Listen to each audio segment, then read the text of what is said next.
So when we look at the rural areas, we saw a little bit of colonization with the religion. And we talked about some of the effects. So using the Philippines as an example. So they were colonized by the Spanish. Mismo? What does mismo mean? Mismo. Same. Okay, so that's a Spanish word. It's just sitting right there.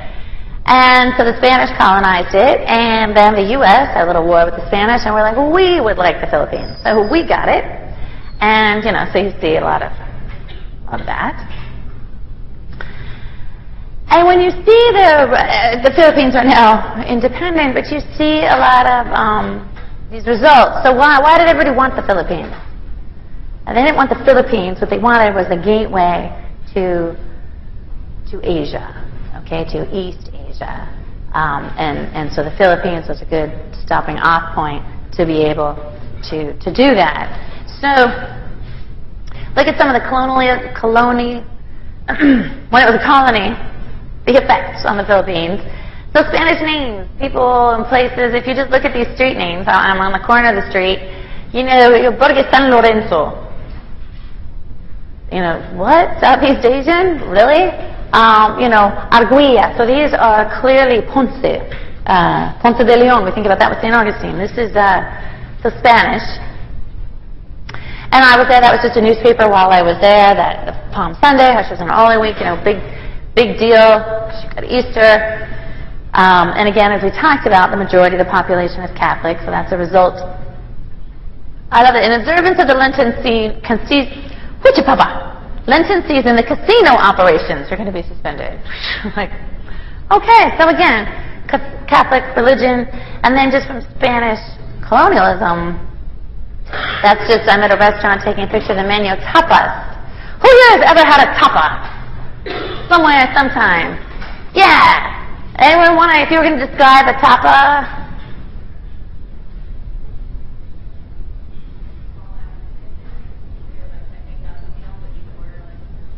Perfect. Small appetizers that make up a meal, and you order lots of different things. So in Spain, tapas, you would go to tapas, you go to the bar for tapas, sometimes before dinner, because dinner's at midnight, so you get a little hungry. And when we go to tapas here, we make our dinner out of it. So these little plates, this is very Spanish. So the fact that I am in the Philippines and I can get tapas means that there has definitely been external influence. And this is a field, can you tell what's growing?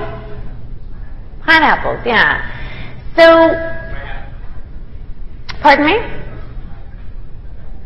Awesome. Yeah, in Florida, people can probably grow pineapples pretty easily.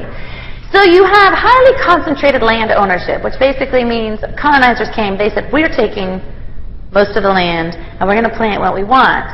Now, the significance that these are pineapples, I'm out in a field there, is that you have, the land is in the hands of a few, and what do they want to grow? They want to grow things that's good for their country from which they are colonizing. So you have this export agriculture. So sugar, tobacco, pineapples.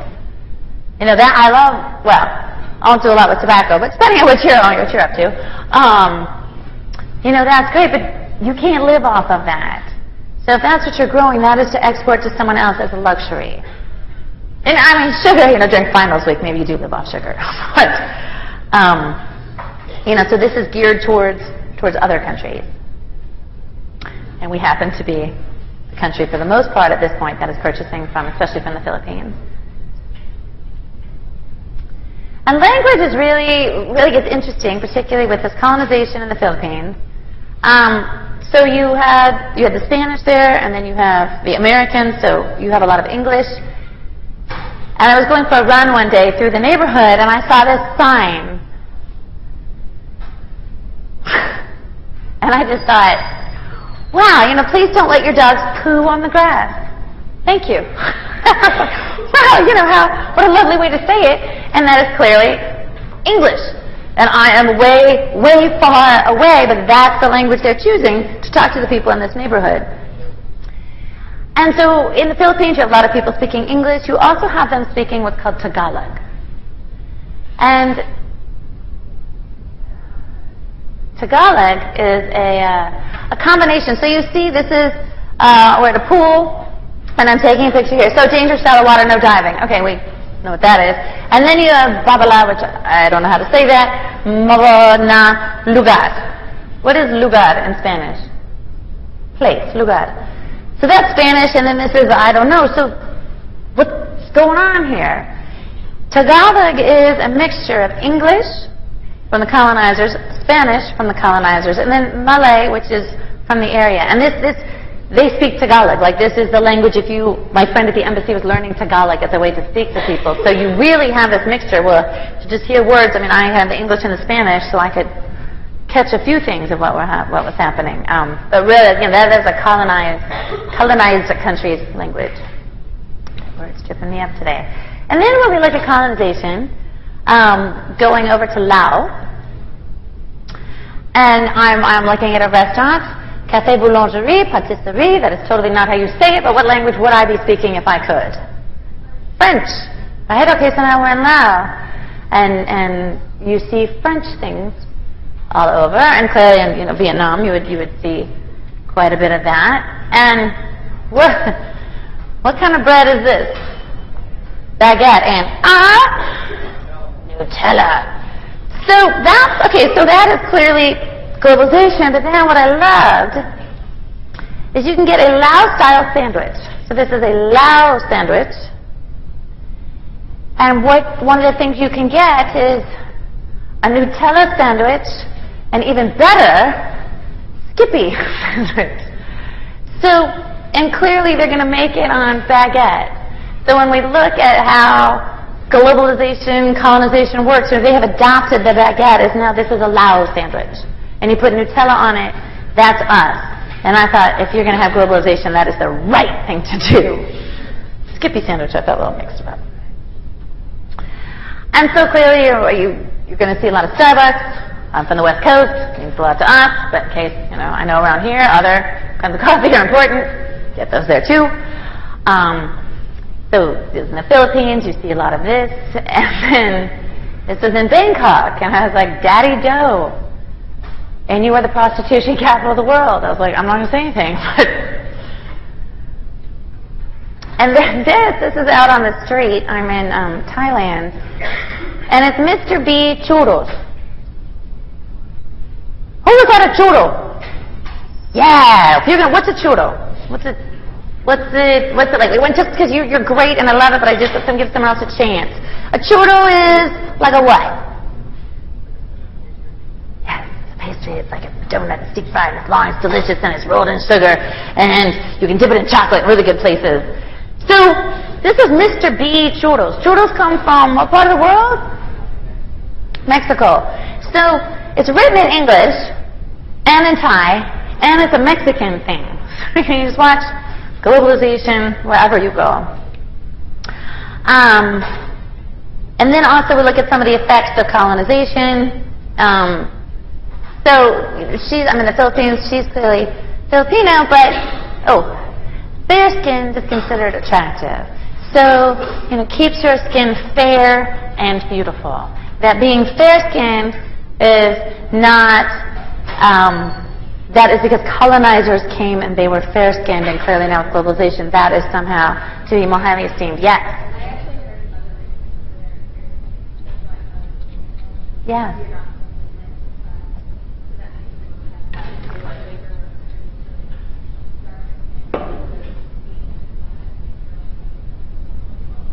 Very good point. So basically saying also being fair-skinned is a symbol of wealth because it means you aren't out in the sun being a laborer. Exactly, and actually in the United States, a long time ago, before we got into being tan, out on the prairie, it was you tried not to be on the sun because it showed you didn't have to work. So yes, very good point as well. And you can go, I'm in the store there, melanin block. Again, we are now much more into this with skin cancer and whatnot, but, when we look at the concept of tan and white, white skin, it's cultural. I grew up in California. We used to go lay out after school. Florida, certainly being tan is considered attractive in many ways. You go to the tanning salon. Here it's very much the opposite, having to do with this influx, and as you're saying also, which is a very good point, a class distinction. So, on the globalization end, I'm in the Philippines. This is just an advertisement. We're driving. Clearly, he's checking out the hottie patootie. The hottie patootie does not look very typically Filipina. So, blonde, light hair. There's this influence from being colonized and from being part of the world at large. But they still have traditional things.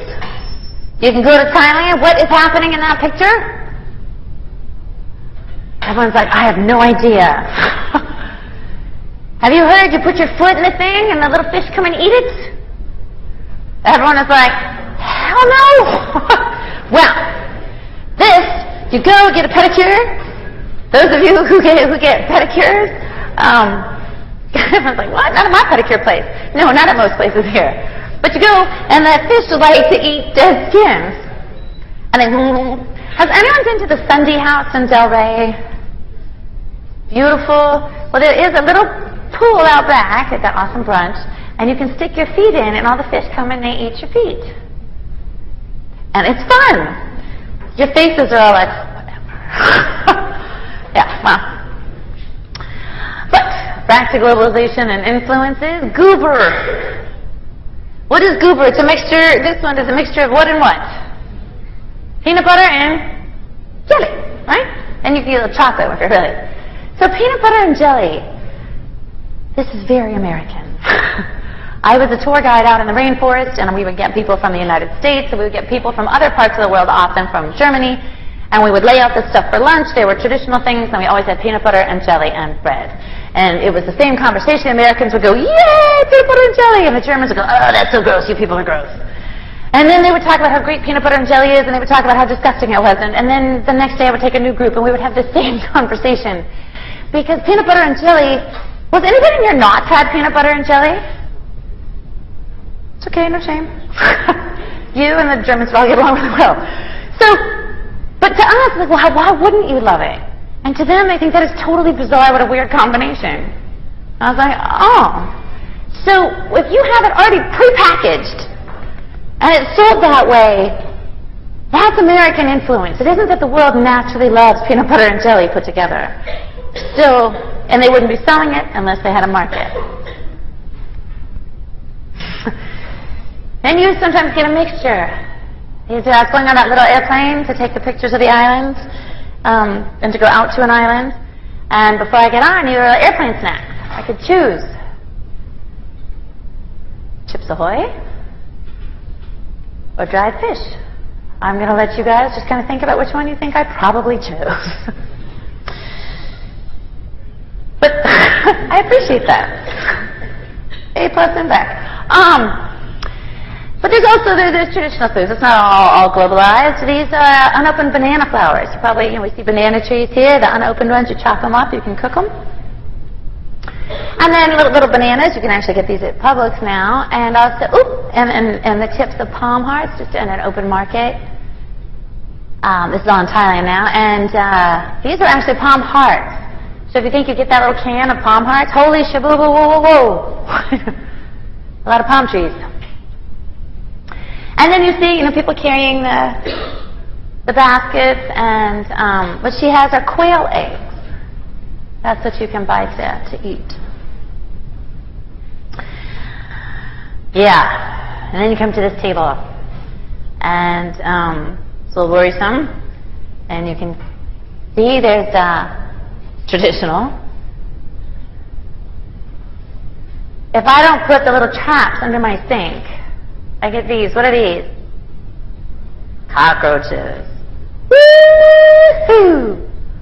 And I was like, you know what? I am not with a specific community. I'm in a public market, and there's no way I am eating those. I don't have to trust anybody.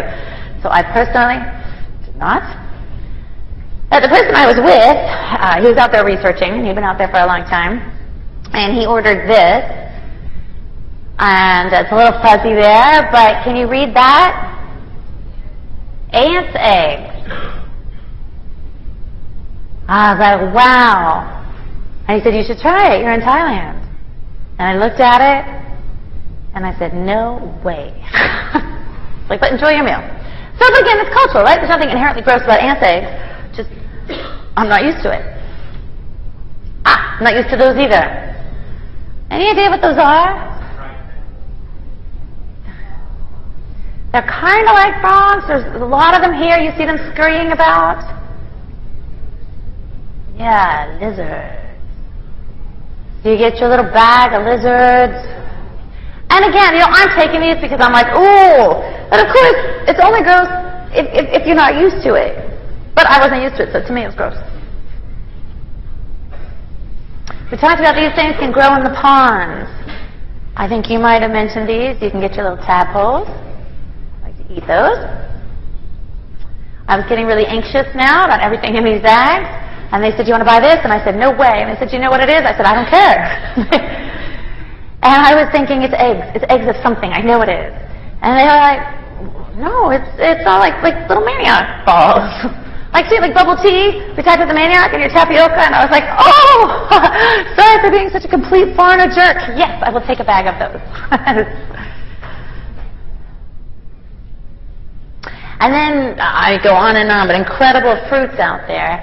This is jackfruit. And jackfruit, not only does it taste good, this picture is hard to tell, but they are huge. They are these huge, huge fruits, and they're delicious. And then there are other fruits. Yes, the durian. Has anyone in here had durian? You've certainly heard of it. You've had it. You've had it. You have not. Durian, so I had heard about it, and I was pretty excited. So I bought a durian, and anyone know what another word for it is? Because you can barely contain yourself. What is one of the kind of things about durian? It smells, it's very pungent. It is, it is also sometimes called the stink fruit. And actually, the professor was here from Vietnam. He said, well, it's kind of like eating your fruit while you're standing in a toilet. Well, I got to go try that. So I got one, and I opened it up, and it tastes. It has a very pungent smell, and it tastes really good. It's a delicious fruit.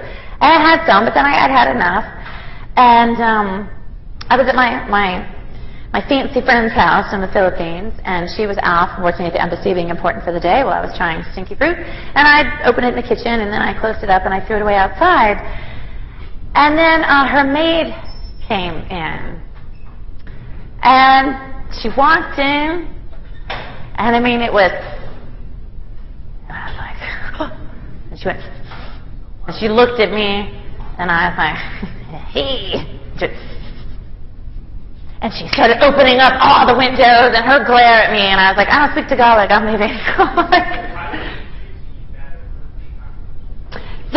Well, that's a good question. I would take a fruit over a cockroach any day for me personally, but some people would prefer the cockroach. So again, it's cultural. So it is really a very stinky fruit. She was very unappreciative that I had opened it inside the house, which I later learned is taboo. Not only is it taboo to do that there, this is the hotel we're staying. So this is really and there's no reason not to eat it, just kind of outside.